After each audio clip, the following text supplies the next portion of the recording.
guys, Lamont here from Bashers United to give you guys a quick how-to on how to set up your Hobbyking HK401B Gyro on your RC car. Now, I set mine up for my speedrun cars, so this is all set up for straight line speed. It is not set up for bashing or just taking your Revo in the park and not having it slide out. This is not what this is about. I mean, you can take some of this information and set that up that way. Use it to set those cars up, but this is more focused for speedrun cars. All right? So, on the gyro, there's an indicator light. When the indicator light is on, that means it's on headlock. You don't want that. You don't want a headlock on unless you're trying to turn this into a drift gyro. But, okay, and then there's these switches here. The one on the left turns on the digital servo switch. If you're running a digital servo or you're running an analog servo, you want to turn that off. The other side is directional. So if you notice that your car's countersteering in the wrong direction, you want to switch your direction. You got a delay knob here. The delay knob, you just keep that on 0. Like pretty much any modern servo is not going to need delay. You have a limiter here, which should be set to 60. All right, so turn it counterclockwise so it stops.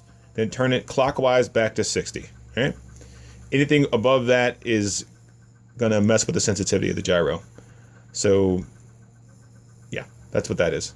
All right, so let me show you guys how to hook it up. Okay, so right now it's already hooked up. You got your servo hooked into the gyro, hooked into a receiver. All right, servo connection comes out of the bottom of the bottom of the gyro.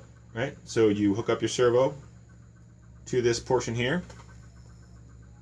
Skadoosh, make sure your wires are lined up properly. Black, black, red, red, white, white. Okay. And then the gyro has 2 wires coming out of it. Yeah. So you got your servo style wire and you got a control wire. This wire controls the gain, all right, or the sensitivity of the gyro. You're going to want to plug that one into the 3rd channel. I forgot to mention this before, but in order for this to work, you need to have a receiver that has 3 or more channels. All right, on your 3rd or auxiliary channel, 3rd, 4th, or above channel, you need to have a dual rate control on your transmitter or an EPA control on your transmitter. Right? That controls the sensitivity of the gyro because right out of the box, it's way too sensitive. Okay, or way too sensitive for car use. Right? So I'll go over that in a second, but just continuing on. The yellow wire goes into your 3rd channel, or whatever channel you're going to use to control the sensitivity of the gyro.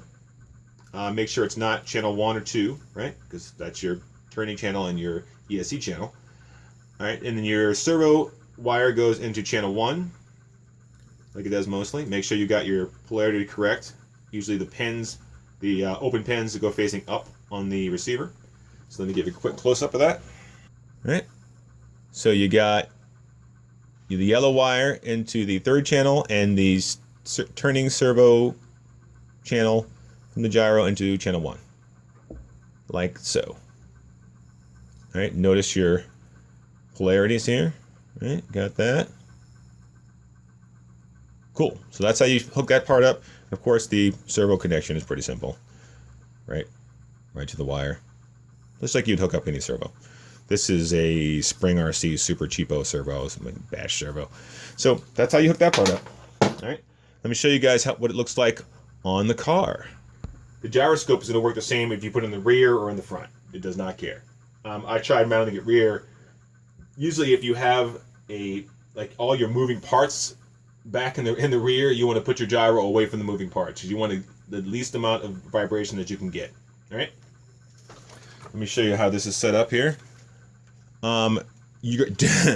Another side note here, make sure you use a zip tie to zip down your gyro. Okay, focus in. All right, you got to do it, guys. You got to do it, because if that thing comes loose when your car is running at 100 miles an hour and it starts to shake back and forth, it's going to assume that your car is losing track, right? And it's going to start doing gyro action and turning your wheels, and you don't want that. All right. So remember to tack it down. I have a double-sided tape underneath of mine. You can use Velcro, put 2 pieces of Velcro underneath of there and then zip tie it. That helps to reduce some of the vibration. So if you want to do it that way, that's cool. if you mount in the front, there's not a lot of vibration up front, so it doesn't really mess it up too much. So that's how I got mine mounted in the front on a flat surface. It doesn't matter which way it's facing. You can have right now mine is the bottom is facing this way down the car, and the front or the top is in the front. Either way, it doesn't matter. Even if you turn it backwards, the gyroscope inside does not care about the orientation of the actual device. You can even put it in there sideways if you wanted to. But that's how I have mine. If you want to eliminate problems, I would just put it in that way. Yeah, so that's that. What else? Let me show you guys what you do on your transmitter. All right. I use a Turnigy 3XS radio. Basically, it's like a Fatuba.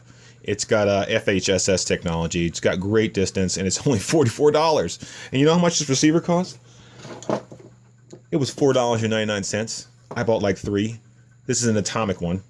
Any FHSS receiver will work with the FHSS technology within the Turnigy 3XS. I do believe you can probably do that with a Fatuba as well, but whatever. I digress. Let's go back to the menu system. So on mine, I go into the EPA setting. If you guys can see that there. Let me get a quick focus on the screen. All right. Lights on. Go into the EPA setting. You see my auxiliary channel. That's the third channel. Oops, turn that down. Pop, pop, pop, pop. I have mine set to 15%. Right?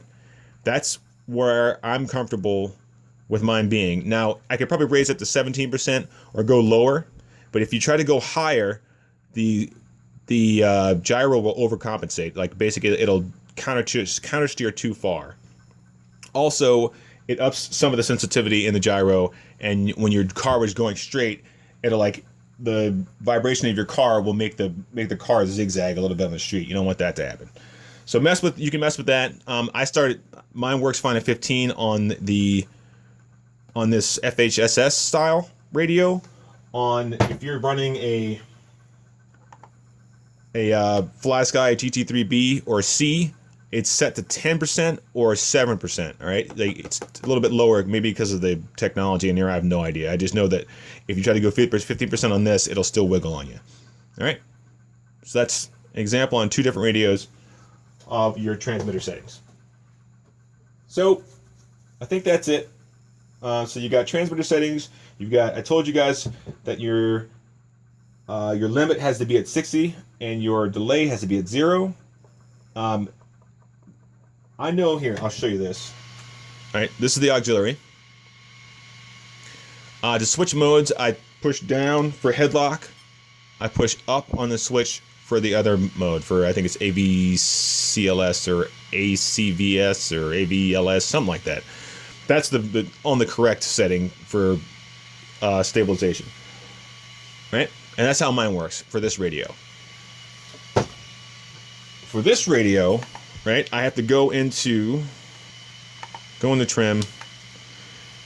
Like basically left trim is one setting and right trim is the other setting. So you have to check it out on your radio to see which one is which. But you want the light to be off. The light off is the correct setting, not the light on. Light on is headlock. You don't want that. All right. So and that's how you would switch modes on your FlySky GT3B or C. Right.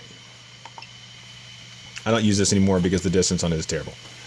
I know that people out there they're still using them and they're getting great distance, but that was not my experience. Our house just made a video on how gyros work. You guys want to go check that out? I'll pop up the link to that video somewhere in this area here. But basically, when everything is set right, you notice the gyro works, right? It doesn't. You don't want it to overcompensate, right? Like I only use it for this small movements. If I slip, it'll still like move. If you guys can see that, right? If you set up, let's see, if you turn up the limit past 60, you get a little bit more action, but you see it more in the sensitivity when the car is just going straight and not needing to use the gyro at all. Let me go turn that back down so I don't forget. Back up to 60. All right. Things to watch out for, like if you have your settings backwards, like say I took my directional and I turned it in reverse, and the little switches in there are freaking tiny, so be careful when you're adjusting them.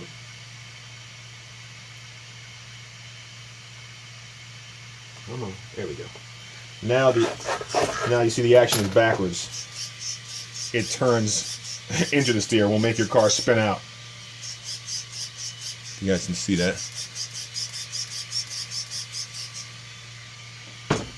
So you don't want that. Let me up the sensitivity here. Show you guys what that's like. Now upping the EPA should actually affect the. Yeah, see, there you go. That's too much. That's too much correction, right? Like, you notice if I go slightly off axis, you guys can see that. If I go slightly off axis, you don't want that much compensation. Plus, the sensitivity is so high that, again, when you're driving down the road, any shimmy in the vehicle, you hear that? Still working? Any shimmy in the vehicle makes the gyro react. You don't want that. That is so cool. Anyways, so yeah, that's at 48, 47, right? You don't want that. You want to turn it down. You guys can watch me screw up in my menus here. You can play with the setting. You may be able to get yours up to maybe like 17, 18%, something like that, on your FHSS style radios. It's like your not your Turnities, but well, this Turnigy and the tubas. Those are FHSS. All right, guys, I think that's it. If you have any questions, please leave them in the comments below. Yeah, man. Fly Sky, or it's not the Fly Sky, the Hobbyking HK401B. You can get it on Hobbyking. I'll put a link to where you can get it on Hobbyking in the description. Maybe somewhere on the screen, but most likely in the description. So you can get to that. And with that, deuces, you silly gooses. Get that. I'm going to stop doing that. I like deuces. What do you guys think? Don't you worry. Don't you worry.